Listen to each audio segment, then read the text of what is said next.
Assalamualaikum warahmatullahi wabarakatuh. Halo, hai jamaah Kopdar.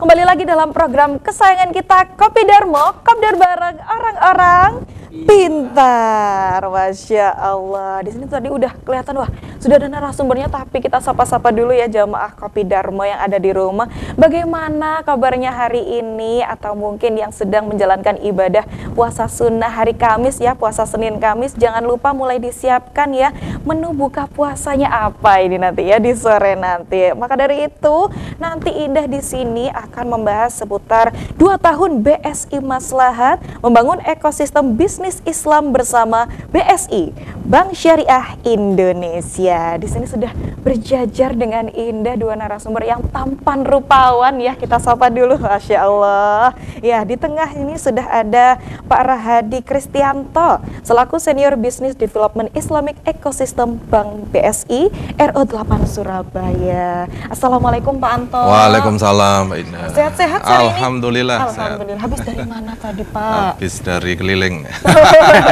Memang ya silaturahim. Karena memang udah ini ya harus kemana-mana gitu ya. Menebar manfaat. Menebar manfaat. Tidak lupa di sampingnya sudah ada muda-muda rupawannya juga. Di sini sudah ada Pak Zaini Syam MPD selaku manajer Uro BSI Maslahat. Assalamualaikum Pak Zain. Waalaikumsalam warahmatullahi wabarakatuh. Ini jadinya panggil Ustadz apa Pak ini ya? Kita bebas aja Pak aja ya, Pak aja ya. senior. Biar sama kayak ini ya Pak Anto. Oke, kalau Pak Zain sendiri habis dari mana ini? Ini habis dari Region tadi, dari kantor. Beda ya. Oke. Saya pikir tadi bareng ngantarnya tuh sendiri-sendiri ya berangkatnya ya. Sendiri-sendiri, ya. Tapi kami ucapkan selamat datang di Studio TV 9 Nusantara ya, karena ini banyak sekali permintaan terkait ayo dong kapan Kopi Darmo ini membahas seputar ekosistem bisnis Islam. Di sini sudah kita hadirkan langsung ya dari BSI Bank Syariah Indonesia terkait bagaimana sih nantinya ekosistem Islam ini, bisnis Islam. Kita langsung tanya, kita langsung todong ini ya. Kemana dulu, kayaknya ke ini dulu ya, ke Pak Anto.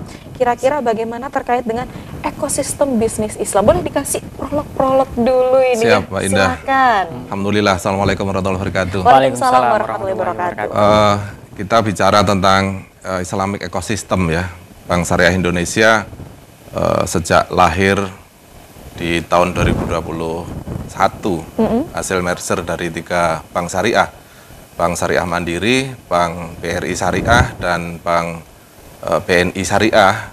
Memang tujuan kami tentunya membuat ekonomi syariah ini berkembang pesat sehingga bisa menebar maslahat dan manfaat ya, sehingga seperti tujuan syariah ya, maqasid syariah, bahwa bank syariah ini harus bisa, khususnya BSI ya, bisa mewujudkan maqasid syariah ya, manfaat maslahat untuk umat, sehingga concern kita pasti terkait dengan Islamic Ecosystem. Apa sih Islamic Ecosystem ini? Kalau dulu kita kuliah Mbak Indah ya, atau mungkin sekolah, kita belajar tentang ekosistem. Ya kan, ekosistem di situ ada makhluk hidup berinteraksi dengan lingkungan ya, saling terkait. Demikian juga dengan Islamic Ecosystem. BSI ini sebagai boleh dibilang subjek ya, harus memberikan pengaruh kepada lingkungan, khususnya secara ekonomi, sehingga konsen Bank BSI saat ini tentunya bagaimana membangun ekonomi umat menjadi berdaya, kemudian juga menebar manfaat. Nah, salah satu manfaat yang saat ini kita kelola adalah adanya BSI Maslahat. Nah, BSI Maslahat ini adalah satu organisasi yang mengelola dana siswafnya Bank BSI. Jadi zakat, infak, sodakoh, wakaf, nah itu dikelola oleh BSI Maslahat.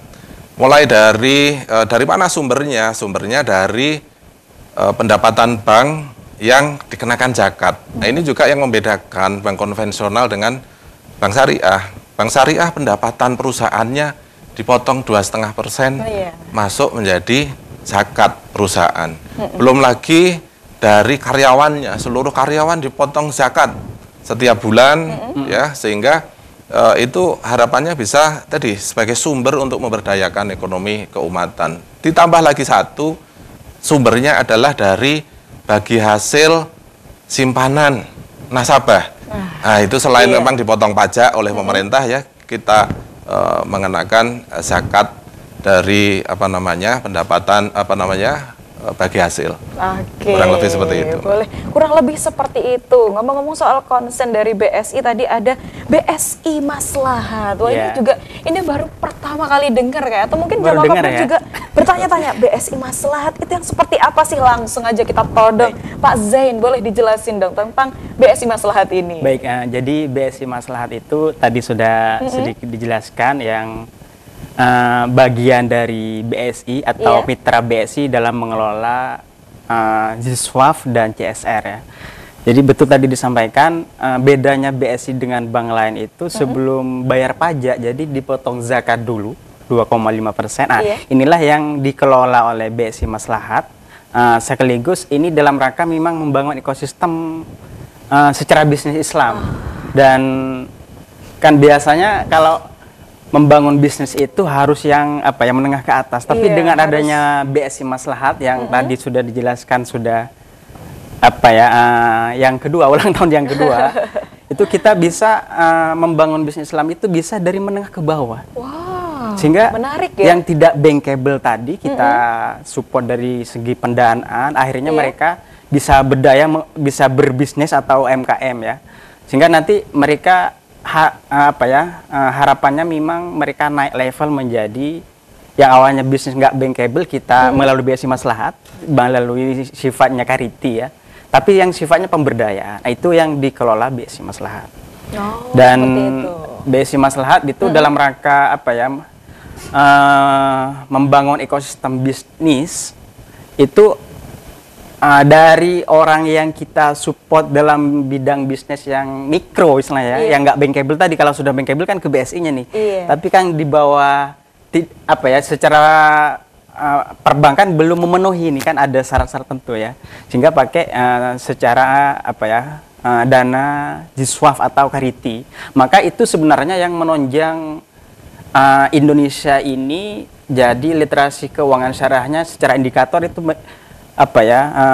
nomor 2 di dunia, salah satunya karena adanya CSR tadi, dana-dana sosial yang membantu ekonomi yang tidak bankable, yang menengah ke bawah itu, sehingga harapannya ini menjadi nanti muzaki, sehingga kalau sudah menjadi muzaki kan sudah bankable gitu ya, sehingga nanti arahannya ke perbankan saya meningkat lagi, kurang lebih seperti itu. Jadi BSI Maslahat itu adalah mitra strategis BSI atau part dari BSI yang mengelola dana CSR-nya atau Ziswaf-nya, yang dalam rangka juga menjadi bagian sahabat sosial dan spiritualnya Pak ya. Jadi sosial dan spiritual. Jadi BSI itu sebagai sahabat finansial, sahabat sosial dan spiritual. Ya, kalau finansial tentunya berkenaan dengan pembiayaan gini ya. Tentang pembiayaan atau biasanya ada istilahnya pinjaman dan segala macam itu. Yang sifatnya sosial atau spiritual itu kita bagiannya di situ, kurang lebih seperti itu.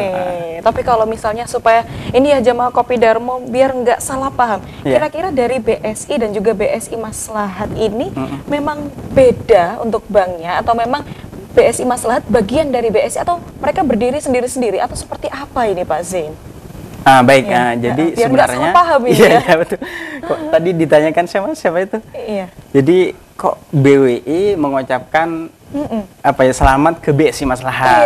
Kok padahal sendiri? BSI-nya ini sudah 3 tahun. Kenapa BSI Maslahatnya baru 2 tahun ya? Kenapa seperti baik, itu ya? Kita jelaskan. Jadi BSI Maslahat ini adalah mitra strategis dari Bank Syariah Indonesia. Bagian ya dari BSI ya? Ya. Keluarga lah, atau bahasanya mungkin yayasannya milik BSI kurang lebih itu, yang memang ngelola potensi Ziswaf dan CSR-nya. Boleh kita tahan-tahan dulu ya terkait obrolan. Wah, menarik sekali ya BSI Maslahat. Siapa yang baru dengar? Jamaah Kopdar ya, Seru sekali ya ini pembahasannya karena ini akan berkaitan erat tidak hanya untuk yang sudah emak-emak atau udah bapak-bapak ya, tapi yang muda-muda Gen Z ya, generasi emas juga akan sangat relate sekali dengan topik yang kita obrolin di sore hari ini. Langsung aja kita todong, kira-kira tadi BSI Maslahat sudah dijelasin ya tipis-tipis. Boleh langsung kita kenalan lebih jauh lagi nih ya Pak Zain terkait dengan program-program unggulan dari BSI Maslahat. Ada apa aja sih kira-kira? Jadi program unggulan di BSI Maslahat itu sebenarnya secara umum ada 3 program. Pertama ada Didi Umat, ada Simpati Umat, ada Mitra Umat. Kalau yang Didi Umat itu kita secara sasarannya memang apa ya, ada pesantren, ada masjid, ada mahasiswa, karena ada pelajar juga, karena di situ pernah dengan BSI Scholarship. Jadi di dalam Didi Umat itu ada namanya BSI Scholarship mahasiswa, ada BSI Scholarship Socialpreneur, ada BSI Scholarship pelajar, dan ada BSI Scholarship talenta ya. Jadi ini bagian dari kita membangun bisnis Islam yang berkelanjutan, kurang lebih seperti itu. Kalau BSI Scholarship itu memang BSI secara bank itu kan sebenarnya nanti ada yang pensiun, ada yang berganti sudah senior. Ini dalam rangka memang kaderisasi. Jadi program BSI Scholarship itu memang visinya salah satunya mencetak apa ya, syariah young leader lah, menciptakan atau mencetak leader-leader ahli ekonomi syariah ke depannya kan. Mungkin mahasiswa, memang sasarannya kita ada kampus-kampus.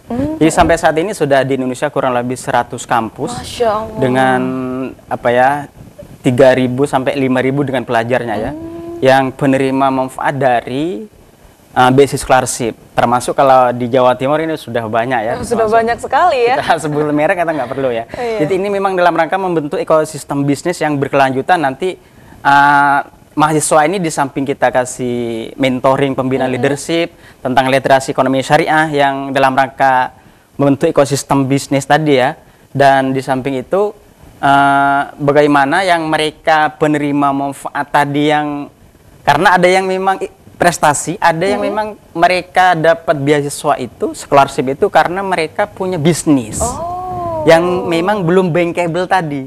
Nah, ini memang dalam rangka membentuk ekosistem yang mahasiswa sudah punya bisnis minimal 6 bulan ya, sudah berjalan, dan dari segi laporan keuangan dan segi prospek bisnisnya oke. Kita support bagaimana ini meningkat lagi secara bisnisnya. Jadi banyak itu di BSI Scholarship Socialpreneur. Jadi ada salah satu tujuan ini juga tidak apa ya, menjadikan mahasiswa ini bukan sebagai apa ya, job seeker atau pencari kerja. Jadi kan banyak mahasiswa kalau sudah lulus jadi banyak mahasiswa sudah lulus mau kerja di mana saya. Tapi sejak sudah mahasiswa dalam rangka juga mencetak Muslimpreneur tadi, bagaimana mahasiswa ini sudah membentuk dirinya menjadi job creator lah, seperti itu. Job creator itu membuka lapangan kerja untuk teman-temannya, untuk lingkungannya, atau dengan untuk dirinya sendiri minimal ya. Betul, untuk dirinya sendiri minimal. Makanya banyak mahasiswa yang binaan kita sudah sejak mahasiswa juga dia sudah menjadi CEO ya, atau owner bisnis yang tidak bankable tadi ya. Itu manfaat dari salah satu program apa ya, BSI Scholarship Socialpreneur. Oke, menarik sekali ya tadi. Udah ada program-program dari BSI Maslahat, salah satunya tadi juga bisa memberikan modal ya, suntikan modal untuk mahasiswa-mahasiswa yang mungkin punya bisnis, tidak hanya sekedar pintar intelektualnya saja, pintar secara akademik, tapi kalau memang sudah punya bisnis yang sudah berjalan kurang lebih minimal 6 bulan ya, sudah mempunyai laporan keuangan yang jelas, rinci, detail, secara prospeknya juga bagus, bisa bekerja sama dengan BSI Maslahat. Oke, kita move ke Pak Anto ini ya. Kalau misalnya ngomong-ngomong soal ekosistem bisnis Islam, bagaimana kita bisa melihat sisi energi positifnya dari BSI Maslahat ini untuk diterapkan di masyarakat ini? Silakan Pak Anto. Terima kasih Mbak Indah. Jadi BSI Maslahat ini menurut saya lahir memang dalam rangka menyokong ekonomi umat ya, pemberdayaan. Seperti yang tadi disampaikan oleh Ustadz Jen ya, bahwa BSI Maslahat itu membantu masyarakat yang belum bankable. Artinya apa? Dia mungkin bahkan laporan keuangan aja belum punya, Mbak. Kali ya, masih belajar gitu. Kemudian juga modal kerja itu bisa bergulir. Bahkan kita juga pemberdayaan masyarakat di desa ada peternakan kambing ini yang ada di Jawa Timur, di Mojokerto, Ustaz ya. Ya, Mojokerto. Ada sekian ratus kambing yang dikelola bersama masyarakat di desa, ya tujuannya dari menguatkan ekonomi masyarakat di desa tersebut. Nah, yang sudah level up, yang dia sudah mulai berdaya, nah, itu mulai masuk ke istilahnya yang bisnis gitu ya. Artinya kita bantu mulai dari segmen mikro. Maka kalau boleh dibilang bank syariah yang paling banyak menyalurkan pembiayaan ke UMKM ya Bank Syariah Indonesia gitu kan. Masya Allah. Kita fokus kepada UMKM, pembiayaan mikro itu sampai dengan 500 juta tuh pembiayaan. Dengan margin hanya 6%. Nah, ini menurut saya sangat luar biasa gitu sangat ya, sangat membantu, dan laporan keuangan tadi juga tidak seperti laporan keuangan yang dibayangkan sebagai hal yang sulit. Ya, kemudian perizinan juga sekarang kan mudah, hanya cukup NIB. Ya, itu sudah bisa diajukan tadi untuk level up yang tadinya dari BSI Maslahat dulu disebut Qardul Hasan ya, artinya pinjam 100 balik 100 gitu ya Ustaz ya. Nah, masuk ke segmen bisnis atau komersil ya di dalam perbankannya, produk perbankan. Tapi tadi dengan margin yang juga sangat murah. Nah, kemudian kalau mulai kemampuannya meningkat lagi, baru masuk ke segmen SME. Nah, segmen SME itu di atas 500 juta. Jadi kita buat per segmen yang sangat komplit ya untuk pemberdayaan ekonomi umat gitu. Oke, boleh. Kalau tadi udah disebutkan bahwa ekosistem bisnis Islam ini juga memiliki potensi yang luar biasa. Terus tadi juga ada kalau misalnya ada mahasiswa yang punya ide cemerlang dalam bisnisnya ini bisa disuntik modal oleh BSI Maslahat. Tapi kira-kira bisnis model seperti apa ini Pak Zain? Kalau bisa biar ada kisi-kisi dia mahasiswa ini. Baik, jadi bisnis model seperti apa ya? Kita izin Pak ya, Pak Anto. Jadi di BSI itu banyak banyak produk, banyak program yang bisa diakses sebenarnya. Kalau di TWB, izin menjelaskan TWB itu ada Talenta Wirausaha BSI. Itu mulai dari pemula, mulai dari ide. Itu kita konteskan secara nasional. Jadi ide-ide bisnis yang bagus kita konteskan, yang terbaik nanti kita modali. Oh, seperti itu. Ada namanya bisnis ada pemula, tadi mulai dari ide. Ada bisnis mulai berdaya. Ini sudah berjalan nih. Berjalan sudah tadi ya. Yang sudah berjalan minimal berapa bulan tadi. Kita konteskan juga. Para kontestan ini kalau bagus nanti juga kita dari segi BSI-nya ada tambahan modal kurang lebih situ. Ada namanya pemula, ada berdaya, ada yang sudah berdaya. Jadi berdaya ini sudah secara bisnis sudah mandiri, sudah mandiri. Ini yang dari segi bisnis memang dikonteskan secara TWB tadi, Talenta Wirausaha BSI. Kalau dari segi BSI Maslahatnya ada juga bisnis ini dari bisa UMKM, bisa dari teknologi, bisa dalam bentuk UMKM yang produksi ya. Ada model kayak fotografer itu juga. Ada yang sifatnya tadi ada pertanian, ada peternakan, ada kita pesantren, berbasis pesantren. Masya Allah. Ada berbasis masjid juga. Oke, boleh kita tahan-tahan dulu ya, supaya nanti makin penasaran gimana aja sih kira-kira bisnis model apa yang cocok untuk bisa bersaing di seleksinya BSI Maslahat ini. Oke, jamaah Kopdar tadi sudah menahan-nahan nyawa, sudah penasaran, sudah siap-siap ya untuk dicatat di handphone ataupun di kertas buku catatannya. Kira-kira model bisnis seperti apa sih yang cocok atau mungkin yang akan menjadi potensi yang baik untuk membangun ekosistem bisnis Islam gitu ya. Boleh langsung dijawab oleh ini ya Pak Zain. Silakan Pak Zain. Baik, kalau kita bicara model bisnis Islam ya. Jadi yang masuk atau cocok ke BSI Maslahat itu kita mulai dari memang pemula bisa sebenarnya, atau kita salah satu dalam rangka membentuk ekosistem tadi, jadi kita ada yang berbasis pesantren, ada yang berbasis masjid. Dalam rangka apa? Dalam rangka kita ada program namanya pesantren BSI. Pesantren BSI itu pesantren berdaya sejahtera Indonesia. Nah, jadi potensi-potensi pesantren, kan kadang ada pesantren ini yang potensinya di bidang peternakan, atau dia punya lahan pertanian, atau dia punya perkebunan. Ini kita intervensi dalam rangka lebih berdaya tadi ya. Tujuannya apa? Hasil daripada intervensi kita dari model bisnis peternakan atau pertanian ini, hasilnya kemanfaatannya untuk santri di situ. Yang kedua, semuanya kita juga ada program Masjid BSI. Masjid BSI itu Masjid Berdaya Sejahtera Indonesia. Makanya masjid-masjid yang ada program, kan ada sekarang ya, Badan BUMM namanya. Badan Usaha Milik Masjid. Kita intervensi di bidang ini. Kita support, kita supaya lebih berdaya lagi, dan kemanfaatannya untuk kemakmuran masjid. Dan itu secara bisnis itu, karena masjid ini adalah tumpukan banyak orang tanpa harus disuruh, ya mau sholat, mau kajian, bahkan mau belanja kadang, atau mau nyemil, atau mau ngopi, kadang di lingkungan masjid. Inilah yang kita bangun sebenarnya. Kalau di Surabaya ini ada yang terdekat ya, di Al-Akbar itu kita bangun kayak kafe masjidku dan segala macam. Kalau dari pesantren, kalau terdekat ada kita juga dari Bang Wakah Mikro. Kalau terdekat ada di Al-Fitrok. Kalau pesantren-pesantren besar di Jawa Timur, insya Allah kita ada program Bang Wakah Mikro. Ini dalam rangka tadi, apa ya, dari UMKM yang kecil, kita kasih permodalan minim, dan tadi kayak Kodrul Hasan, nggak ada inilah, nggak ada bahasanya, nggak ada marginnya, kurang lebih seperti itu. Itu yang bisa masuk ke kita. Bisa juga kalau dari segi macam-macamnya, bisa juga dari segi, kalau tadi ini ya, kalau basis pesantren ada pertanian dan peternakan. Kalau dari segi masjid, bisa masjid itu di bidang ini, kafe masjidku.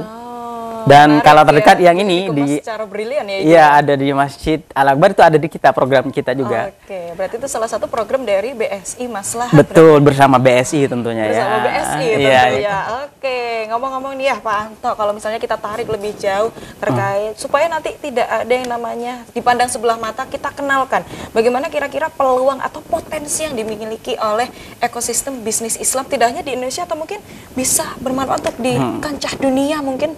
Silakan Pak. Siap Mbak Indah. Jadi Bank Syariah Indonesia ini menurut saya adalah anak kandung dari anak kandung dari bangsa Indonesia ya. Kenapa? Kita punya bonus demografisnya mayoritas masyarakat kita Muslim. Iya betul. Ya, artinya itu potensi yang besar. Ya, artinya bonus demografis ini tidak mungkin disia-siakan itu, sehingga kami yakin bahwa bisnis BSI ini akan terus bertumbuh, mengingat bahwa mayoritas masyarakat Indonesia itu Muslim. Kemudian tadi selain itu juga kita itu punya cita-cita ya, Indonesia itu punya cita-cita menjadi global halal hub gitu. Artinya secara internasional kita meyakini bahwa Indonesia nanti menjadi pusat perekonomian syariah dan untuk industri-industri halal gitu ya. Dan ini sudah mulai kita bisa lihat ya, ada lingkungan industri halal di Surabaya, mungkin di Sidoarjo itu ada itu kan. Lingkungan industri halal gitu Ustadz. Jadi betul. Jadi kemudian juga kita sedang gencar sekarang karena masyarakat Indonesia Muslim membutuhkan produk yang halal. Bahkan UMKM ini kita dorong supaya punya sertifikat halal untuk produk-produknya. BSI memberikan fasilitas untuk UMKM yang kecil ya, bisa dengan deklarasi itu yang nanti kita bekerja sama dengan UMKM Center, kemudian diterbitkan oleh lembaga yang berwenang terhadap sertifikat halal tadi. BSI memberikan fasilitas untuk itu ya, untuk UMKM tumbuh, kemudian juga sesuai harapan dia menjadi industri yang halal meskipun masih industri rumahan, industri kecil gitu ya.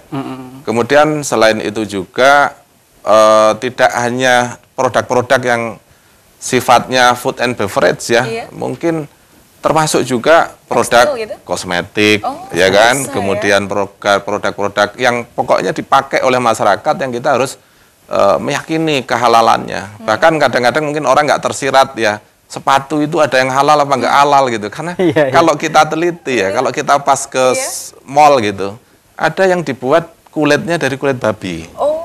Ya kan, iya, sepatu iya, meskipun betul. tidak dikonsumsi, tapi kan Iya, berhati-hati lebih baik. Iya, berhati-hati Gitu ya.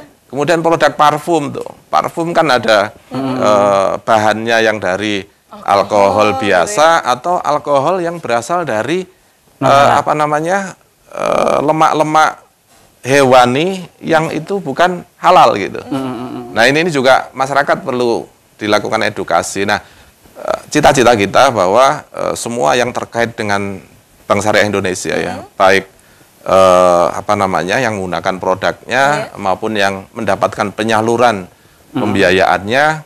Satu lagi yang membedakan BSI dengan bank konvensional adalah BSI hanya membiayai untuk usaha-usaha yang halal. Masya Allah. Berarti kalau misalnya kita tanyakan apakah ekosistem bisnis Islam ini berkaitan dengan yang namanya industri halal, sudah pasti. Jawabannya pasti 100%. Apalagi kalau dari BSI sendiri juga tadi dikatakan harus halal ya. Pembiayaan yang halal lah. Iya, kalau kita nego tipis belum ada sertifikat halalnya, boleh nggak sih Pak Anto? Nah, kalau terkait dengan UMKM ya, memang saat ini tidak semua kita syaratkan karena tidak semua orang punya akses dan punya kemampuan untuk itu. Untuk yang UMKM selagi secara kultural kita lihat memang itu halal ya kita bisa biayai. Seperti usaha-usaha mikro, orang jual mie ayam, seandainya gitu ya. Jelas yang dijual mie-nya, ayamnya sumbernya juga dari pasar yang kita yakini, gitu ya? Betul, yang kita yakini secara kultural itu halal gitu. Karena mungkin Mbak Indah sendiri kalau belanja ke pasar beli ayam potong kan nggak nanya tuh. Ini halal apa enggak? Itu kan artinya secara kultural ya itu kita anggap sebagai halal gitu. Tapi satu langkah ke depan sertifikasi halal untuk UMKM tadi ya kita lakukan dengan cara tadi deklarasi. Artinya pengusaha kecil tersebut meyakini ya menyatakan bahwa yang dia jual adalah sesuatu yang halal. Begitu, Mbak Indah. Jamaah Kopdar sudah semakin menarik ya obrolan di sore hari ini. Maka Jamaah Kopdar, tadi kita sudah tanya-tanya ya bagaimana terkait dengan ekosistem bisnis Islam, BSI Maslahat. Terus habis itu nggak afdol kalau nanti ya, kalau saya ini udah bercita-cita ini ya Pak Anto, kita ke Pak Anto dulu nih. Saya udah bercita-cita ingin menjadi nasabah dari BSI, atau mungkin saya juga pasti penasaran dong kira-kira fitur-fitur yang membedakan BSI dengan bank-bank yang lain ini kira-kira apa Pak Anto? Ya, siap Mbak Indah. Jadi ini sesuatu yang penting ya. Kadang masyarakat, oh ini bank syariah, ini bank konven, apa bedanya atau bahkan sama aja ya. Jadi memang secara produk kalau untuk bank syariah, khususnya Bank Syariah Indonesia ya, semua produk pasti divalidasi oleh Dewan Syariah Nasional. MUI. Artinya semua produk sebelum di-launch ke masyarakat itu sudah diuji itu. Kesariahannya gitu. Apakah ini sesuai apa enggak dengan prinsip-prinsip syariah gitu ya. Artinya masyarakat luas tidak perlu khawatir ya. Seperti ibaratnya ketika kita makan di restoran yang di situ ada label halal. Saya kira sudah tidak perlu lagi diskusi dulu sebelum makan gitu. Karena sudah ada lembaga yang menjamin itu. Demikian juga dengan Bank Syariah Indonesia ya. Kemudian apa sih prinsip yang dasar yang membedakan bank syariah dengan bank konven? Karena pada prinsipnya dalam fikih muamalah itu kan semua boleh kecuali yang dilarang. Sementara di dalam Islam, ajaran Islam itu saat ini jumhur ulama mengatakan bahwa bunga itu hukumnya sama dengan riba. Sementara riba secara nas ya, qot'i, riba itu dilarang. Bahkan Allah menyatakan bahwa siapa yang makan riba itu ya seperti berperang itu kan dengan ini kan dilarang berdirinya seperti orang yang kesurupan dan lain-lain. Itu ancamannya luar biasa. Nah, Bank Syariah Indonesia tentunya membuat produk-produk itu yang setidak-tidaknya menghindari yang dilarang. Maka ketika di bank konvensional ada kredit dengan bunga, kita menghindari itu. Maka produk-produk pembiayaan di Bank Syariah Indonesia itu dikelola dengan syar'i, menghindari bunga, maka ada 3 prinsip yang kita pakai, yaitu bagi hasil, sewa, atau jual beli. Ya, contohnya seandainya KPR, di BSI ada GRIA ya, kepemilikan rumah itu. Sistemnya bisa jual beli atau MMQ atau produk yang lain yang memang itu divalidasi bukan pinjaman dengan bunga. Jual beli, kemudian juga bisa sewa pada saat jatuh tempo dengan penyerahan aset dan seterusnya. Demikian juga dengan produk simpanan. Produk simpanan kita ada dua hal yang sering dipakai, yaitu titipan ya, atau wadiah, atau yang kedua mudharabah atau bagi hasil. Nah ini yang menjadikan beda, karena underlying-nya beda. Kalau di konven, utang piutang dikenain bunga. Di syariah nggak boleh utang piutang dikenain bunga. Harus ada underlying-nya. Apakah jual beli rumah, jual beli mobil, atau sewa beli, dan seterusnya. Selalu ada underlying. Mungkin saya tambahin lagi ini yang lagi gencar kita sosialisasikan, itu adalah wakaf tunai, Ustaz. Betul. Nah, ini wakaf. Jadi, ini juga terkait dengan BSI Maslahat nih. Orang bisa beramal dengan hartanya, tapi hartanya tidak berkurang. Caranya gimana? Itu. Kok bisa? Kok bisa? Gitu. Makanya kita menyediakan namanya wakaf, ya, wakaf deposit, ya, uang kita tempatkan di BSI, kemudian dikelola oleh BSI, hasilnya itu disalurkan untuk tujuan-tujuan sosial, untuk beasiswa, sehingga untuk wakif itu uangnya nggak berkurang, tapi yang disalurkan adalah bagi hasilnya atau hasil usaha dari dana yang dia simpan. Menarik mungkin sekali itu Mbak Indah. Oke, menarik sekali ya pembahasannya. Ini akan sangat nyambung sekali kalau misalnya mungkin ada beberapa dari takmir masjid atau mungkin dari pengelola pesantren yang ingin bermitra atau ingin disupport oleh BSI Maslahat ini ya. Ini akan nyambung sekali, boleh langsung ya, karena kita udah penasaran nih Pak Zee, gimana sih ini? Baik, terima kasih Mbak Indah dan Jamaah Kopdar ya. Jamaah apa tadi? Jamaah Kopdar, Jadi salah satu benefitnya jika menjadi mitra BSI secara bank atau nasabah BSI itu beberapa bisa sinergi dan kerjasama dengan BSI Maslahat di bidang sosialnya, di bidang pemberdayaan masjidnya, pesantrennya, dan tadi karena kita mengelola ZISWAF dan CSR-nya ya dalam tanda kutip, kita juga sebenarnya menghimpun dan menyalurkan juga. Jadi salah satu bedanya tadi bisa berwakaf tapi uangnya nggak keluar, tapi hasilnya itu dikelola atau untuk beasiswa tadi. Dan itu bisa melalui BSI Mobile. Mau bantu Palestina, mau bantu anak-anak yatim, bisa melalui BSI Mobile. Mau berwakaf bisa masuk BSI Mobile. Dan mau program-program yang tadi disampaikan Pak Ato ini juga bisa ngecek nih. Kalau pembiayaan berapa nih? Kalau saya berzakat juga atur-atur ya. Iya, jadi itu salah satu kelebihan juga. Dan tadi di BSI Maslahat itu di samping tadi untuk bermitra bisa melalui masjidnya, tentunya ini ya, nanti bisa langsung datang ke kantor atau bisa follow juga Instagramnya ya. Ada BSI Maslahat kurang lebih. BSI Maslahat. Ya, baik, mungkin itu. Saya tambahi lagi Ustadz, ini penting, jangan sampai ketinggalan. Jadi kenapa ini Pak Anto? Di BSI Mobile itu ada menu transfer terjadwal.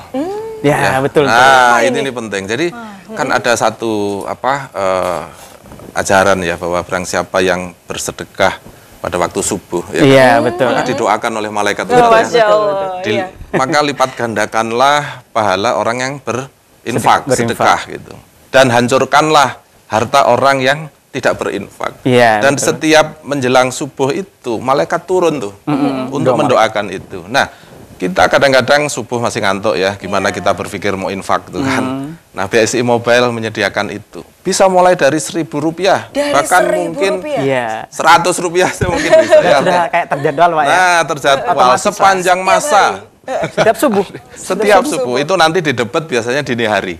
Ya, jadi bisa buka mobile BSI, di situ transfer terjadwal, diniatkan infak sedekah, nanti bisa ke rekening BSI Maslahat atau rekening-rekening yang terkait dengan mitra-mitra yang memang menyalurkan itu. Artinya kita masih tidur, BSI sudah bekerja untuk menyalurkan infaknya. Meskipun hanya 1.000 perak tanpa biaya, gitu Mbak Indah, insya Allah tanpa biaya. Oke, wah ini salah satu fitur menarik dari BSI Mobile. Sudah support di Android dan juga iOS? Bisa. Semuanya. Semua sudah bisa ya, karena kadang itu untuk pengguna Apple, wah gimana ini kadang, iOS bisa apa enggak? Ternyata sudah bisa ya, jadi langsung aja diakses. Kalau misalnya untuk BSI Mobile-nya sudah bisa di Android ataupun di iOS, ataupun kalau misalnya mau penasaran, mau tanya-tanya ke banknya langsung gitu, boleh apa enggak? Boleh Misal, banget. aduh, nggak ngerti ini ya gimana cara nganu aplikasinya gitu. Betul, boleh ya langsung mampir ke banknya ya.